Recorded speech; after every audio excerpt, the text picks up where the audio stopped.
Hey guys, welcome back to today's episode of Jafo Plays.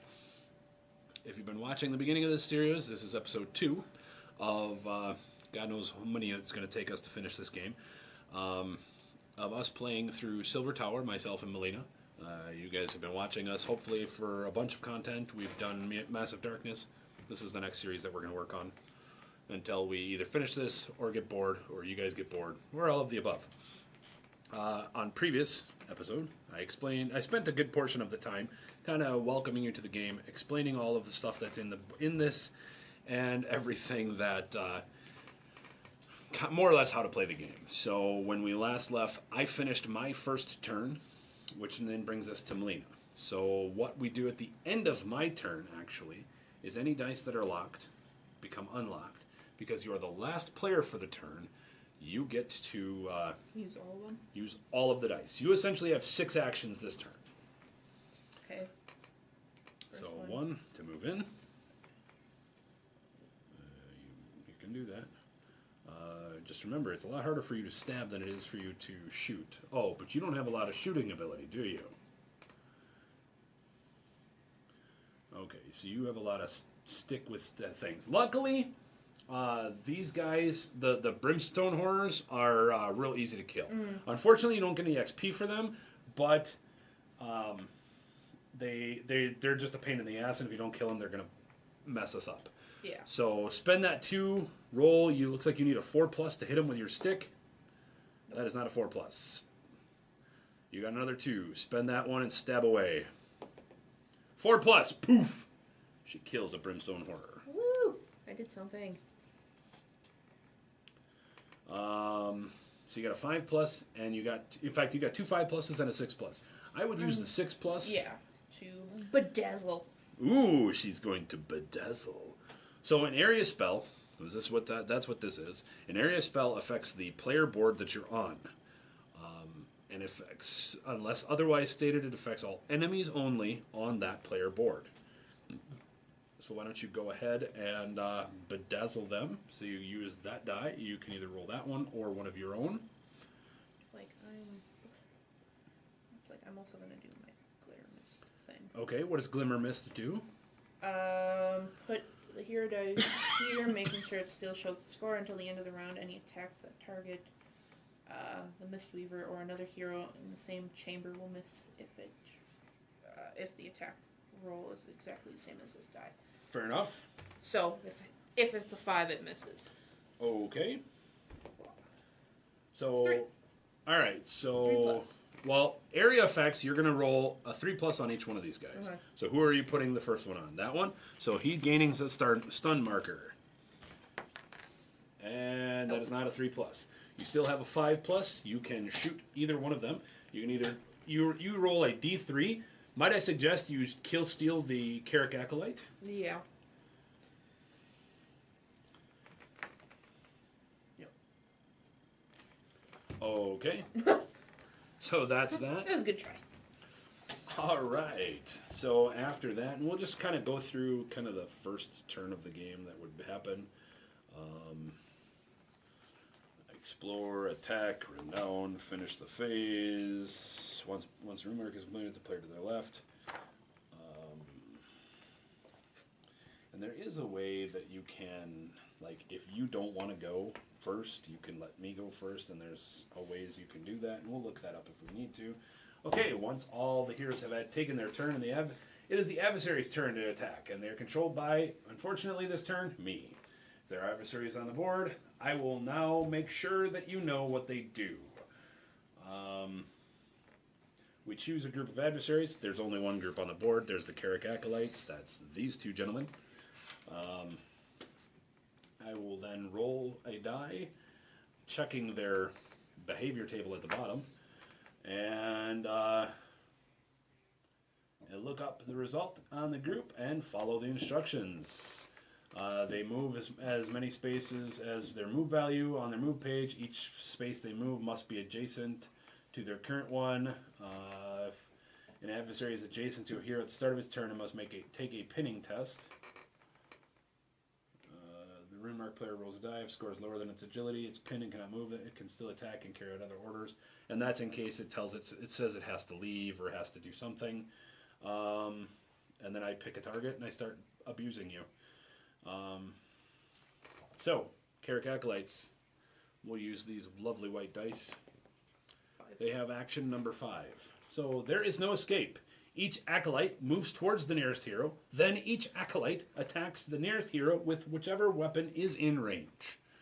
So, and I looked it up while you were doing it. The stun marker. Hey, guess what? That wizard, he's done for the turn. That works. So that was his turn. Dude with the shield, though, he's going to murder me. So I'm going to roll 2 dice. I need 4 pluses for them. And he's going to attack me with his Cursed Blade. Of course, I rolled 1 4 plus versus 1 and a 1 plus. I do have my guard stance up, which allows me to save on a 3 plus. So I get to make a save of a 3 plus or better. That's a 4. I'm not sure if you guys can see that clearly on the camera. I'll notice this when I edit later. But there you go. And that is what he has. So that is that. The end of the round. Let's make sure we go through. Talk about wounding heroes, grievous wounds, gravis wounds, end phase. After all adversaries have acted, the rune mark player passes the rune of Tzeentch. That would be this delicious icon. Also in our games, you know it as the idiot marker. To the player to their left, who becomes the rune mark player later on. Or later on, distant chambers may vanish in this phase. So if we start getting further and further and further into the dungeon, you won't have to worry about like the dungeon being way the hell out here that you guys can't see, because the rules actually state we start pretty much pushing it back to this tile, and we start deleting rooms. If there are monsters or heroes in that room, fuck them, they're dead. So, yes, because my ability goes off at the end or ends at the end of the round. What about yours? Yeah. So that clears. Nope. The first thing you do is you get to roll us some purple dice.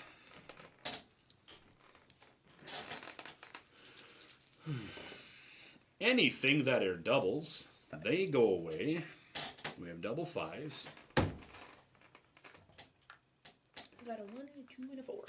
So we're going to go to the back of our book here. This is our Curse of Fate, or Consequences of Destiny, as it's notated.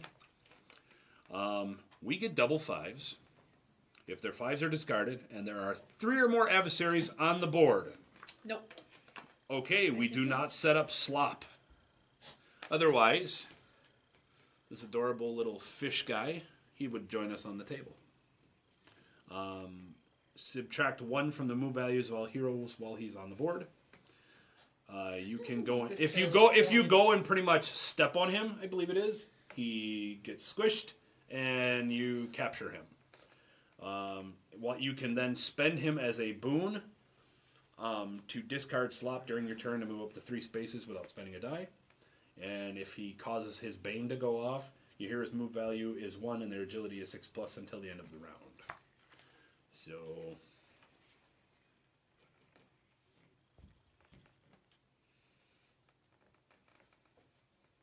oh, I'm sorry. It's not as easy to catch them as I thought it was.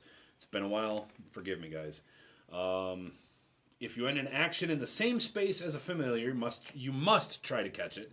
Both you and the player to your left roll a die. If you score lower, the familiar curses you and then flees, giving you the bane. Remove it from the board, resolve the bane. Otherwise, you catch the familiar, move it to your hero card, and then have fun with it. So, there was a thing about passing your turn, and I want to look that up. And I will take a quick pause, and I'll be right back while I look that up. I'll be right back, guys. Sorry about that. I had to check a rule. The rule that we were looking for was waiting. Waiting states that either player can choose to let another player go in front of them. We just continue going around clockwise order. I know in my home game, because we were playing with 3 or 4 people at all times, we only allowed waiting once, which meant if I was player 1 and we wanted player 4 to go, we would let player 4 go, but as soon as player 4 went, I had to go, and then we went around. It's not going to matter with the 2 of us. So go ahead and roll your hero dice. I got Dookie for dice rolls. I did get enough to cast my guard stance if I want it. Hopefully you got something of good. You kind of got Dookie as well, it looks like. So your 1s and 2s aren't really going to help you a lot, because again, you're not a super close comedy guy, but your 5s. The 5s will help. I would magic missile and start going to town, man. Yeah. So you need to spend the 5s to do it. So spend the 5s. I would murder. Let's murder the guy with the shield. Let's start there. Is that a 3 plus? 3 plus is hit. Roll for D3 damage. It does 1. That's enough to murder him. And you get on the board with an experience point. Yep, and it wasn't a 6. Why is you? Because that's how I get my renown. You get benefit for renown. Yeah. If the attack roll for illusory assault is a 6, gain 1 renown. Yeah. And my home game, I played the Nurgle Pal. Yeah, use your other 5 to murder that guy. That is not a 5. That is not a 3 plus. Why don't you use this to move forward and stab him with your stick? Bop him on the head with your staff, ma'am. That doesn't mean this one. Yep, the 4 does lock. She's catching on, guys. Start with the 1. Nope. 2. Yes. Does Sweet. 1 damage. Does 1 damage. Hey, that's 1 more that he didn't have. All right. Then I will go. I'll spend that. Unfortunately, I got to spend a die. Actually, you know what? I'm going to spend that 2 to bop me 1, 2, 3. Let's make this guy's night a living hell. He's caught between a sword and a hard place. I need a 3 plus to hit him. That's a 6. That's more than a 3 plus. So that does 2 damage. That murders him. Woo! Murder, murder, murder, murder, murder. Look, we actually have a reason to be murder hobos. Yep. It's kind of the entire point of this game. Murder So here we can do this. There are no heroes. Well, I still have 3 dice left. Do we want to crack open the next door, or do we want to wait and rest?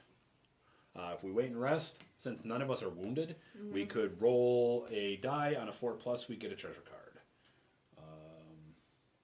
So, and a treasure card, just so as everybody can see, we'll grab the bottom one here. Alariel's Kiss is one of them. This one in particular is you drink this potion before making an action roll.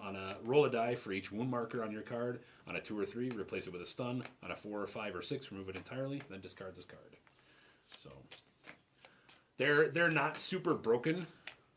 They're just little buffs to help us through the adventure. I don't know.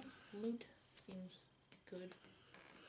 I mean, I got 3 dice. I got 4 dice left. If you want. Yeah, I'm going. I'm gonna keep going. I'm gonna 1.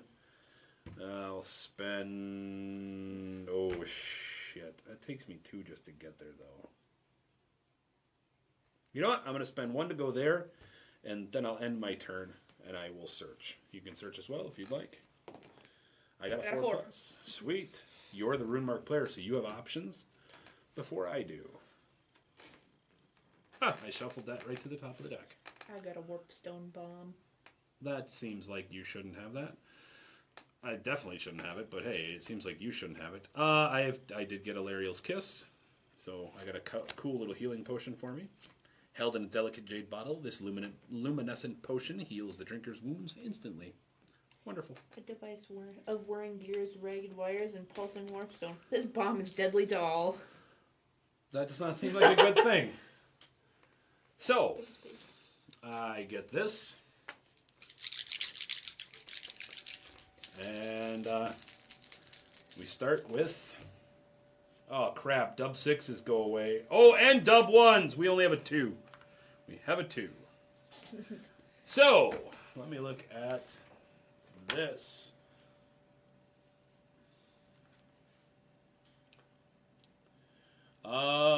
If any 1s or 6s are discarded and an unexpected event happens, roll 2 dice, one after the other. So here's the first one. 4. It's a 4. The second one is a 1. Then read that passage in the adventure book. So we're going to find passage 41. This is interesting. Yeah? So pick a space in your hero's chamber, roll a dice for any heroes or adversaries in that space or adjacent to it. On a 2 or more, they suffer 2 wounds. On a 6, they suffer 4. That's okay. Our unexpected event is beautiful. Did we find bombs? Unbeknownst to the champions, not all the treasures they had gathered within the twisting paths of the Silver Tower were what they seemed. Great was their consternation as they reached for enchanted blades or magical potions, only to find them gone in puffs of sulphurous smoke. Oh. Each player rolls a die for each of their treasure cards. On a 1 or a 2, the treasure was an illusion and must be discarded. The bomb's gone. My potion is not. See? She was getting excited over this grenade. Not a thing happened.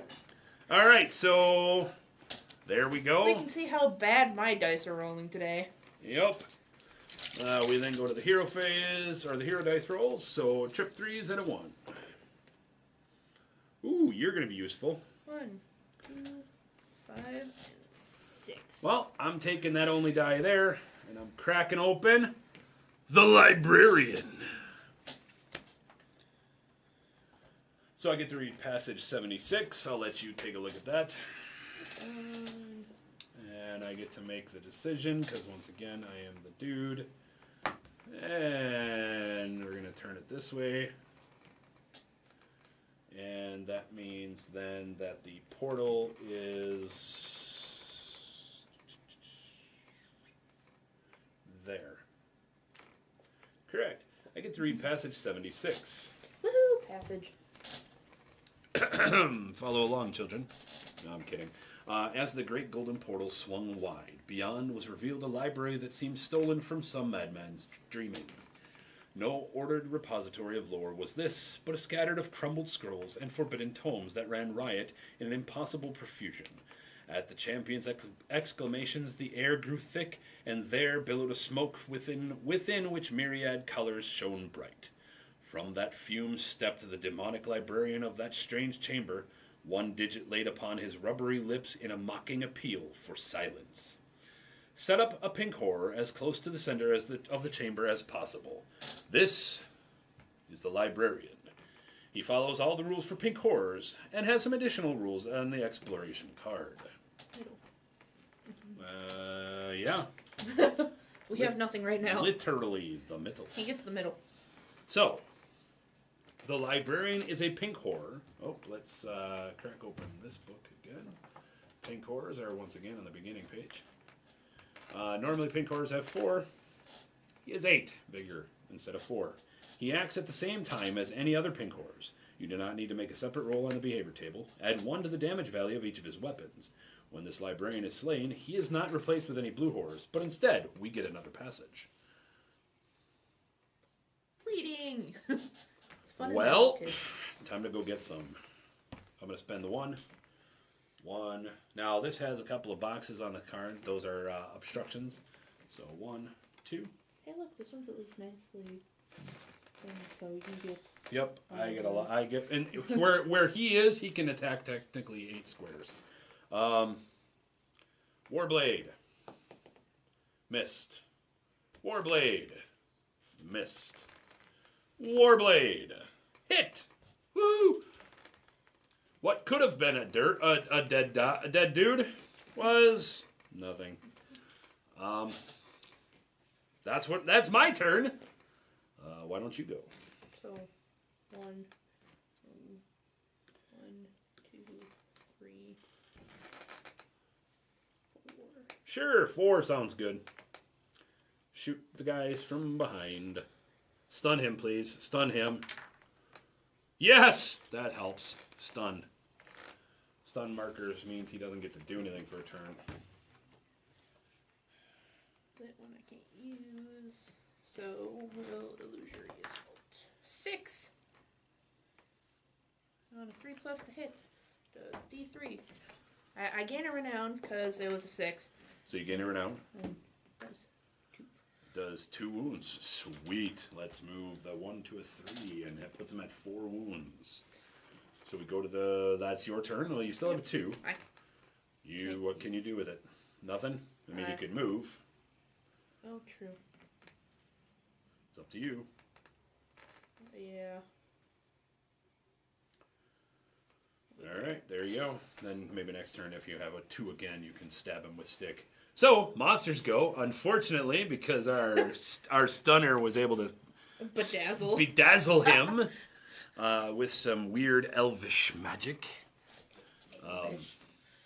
Elvish, yes, elvish. You're no longer an elf, you're an elf. Joys of copyright. That brings us to the end of this turn. I pass the idiot marker to you. You go ahead and roll 4 purple dice. Make us suffer our penance. We're looking for dub 1s and dub 6s. Those are the worst. Dub 1s. So put the rest on the board. 2. 5. And a 6. Give me a D6 and a D6. So a 1. Passage 11. Would you like me to read or do you want to read? You can read. All right. With a roar, a great jet of sky blue flame leapt from on high to engulf the champions in the dancing energies of change. Cries of alarm rang out as the party hurled themselves aside, seeking to avoid immolation and mutation both. Starting with the rune-marked player and going clockwise. Each player in turn rolls 4 dice. Keep going until a player does not roll a 6. That player's hero is struck by a gout of warp flame and suffers D3 wounds. If they are grievously wounded as a result, they must discard one of their skills at random and draw a top card of their skill deck of the skills deck to replace it. So we'll just do this with these dice here. Roll. First player to roll a 6 loses. Well, that would be you, dub 6s. So roll that 6 again, and you take D3 wounds. You take 3 wounds. That's a horrible thing to do. So 1, 2, 3. Now, if you guys can see, I just put some health markers on her character card, covering up the dice spots that are available. I get 1 die. She gets 1 die to start her turn with. So now we go to the heroes phase. Go ahead and roll. So you got a 4. I got a couple here. That was a 6. Well, I would think we should do it like this. Stop. Hammer time. Let's make a couple of decisions here. You could. What are you going to do with the 6? Are you going to bedazzle him? Yeah. Okay. And I was also going to glimmer mist. You could bedazzle him. After. Well, if you bedazzle him with the 6, the 5 gets locked and you still have the 2. And the 2 and the 4 would actually work really good in your favor. Actually, this works out really good. Why don't you take the 6, try and bedazzle him. You bedazzle him. So that makes sure he doesn't attack either of us. That locks the 5. That leaves the 2 and the 4. I'm willing to, because you just got your ass beat, let you use the 2 and the 4 to heal 2 of those 3 wounds. That would be the smarter maneuver. And you just let me murder the guy. That works. So, recuperate is a 1 plus scaling action. That means the first time you recuperate allows you to heal a wound, it's 1 plus. The second time you want to heal a wound, it's a 2 plus. The third time, it's a 3 plus. It continues to scale like that. You should never have more than 4 wounds, but it's progressively harder and harder and harder. So, yep, I would use that one. You would use that one and that one, and you would heal yourself. That works. So there you go. I'm just going to do some work on this guy. Yeah, it was more of if I couldn't stun hit him for I 2. was gonna. So he goes to 6. Nope. He goes to dead. Because the librarian is a unique pink horror, he does not go to. He does not become a separate entities, as it were. He is not replaced with any blue horrors. Instead, he replaces us with Passage 59. Pink horrors. Make sure there's nothing special about killing pink horrors. I think they're just 1. Yep, and there's nothing special, but I do gain 1 XP. Okay, Passage 59. There came a sound of wet and monstrous ripping as the librarian tore bodily in two. Where once stood a great pink-fleshed being, now two smaller blue simulacra took its place, grumbling in great indignation. For all their bluster and these beings, for all their bluster, these beings feared the champions and told them a precious secret, an ancient incantation that would still the blinding light of sorcery for a time. Even as the champions puzzled over this sliver of lore, the demons vanished, returning to the shimmering smoke whence they came. The rune-marked player takes the exploration card titled The Librarian until the end of the trial. Its purpose will become apparent later, should you survive that long. So that's a good thing. Again, previously, spoilers from my home game. A lot of times, each one of the trials has a unique card like that kind of gives us an advantage at the end. Sweet. Yep. And we wasted like 5 minutes looking up rules, so we're good. We'll clean up this and then we'll call it. So we'll take our end of round. I have 1 die left. No use for it. We can take a respite because there's none on there. Excuse me. If each hero can, or each player can either rest to heal D3 wounds or search the room for some more loot. I suggest you heal a wound and heal literally a wound. I am apparently a greedy paladin who didn't find anything. We're in a library. You're looking for books. I know how to read. Exactly. You're looking for books. I didn't find any, though. So that is the end of the round. That is going to be the end of this episode. As always, thanks for coming to watch this episode. If you've seen anything that we're doing wrong, please post it in the comments down below. If you see things you like, again, please post it in those comments. Let's get a discussion going. Hopefully you guys can help me out. Hit that like button so that I continue to make more of these awesome videos for you guys. And come back for the next episode. Thanks, guys.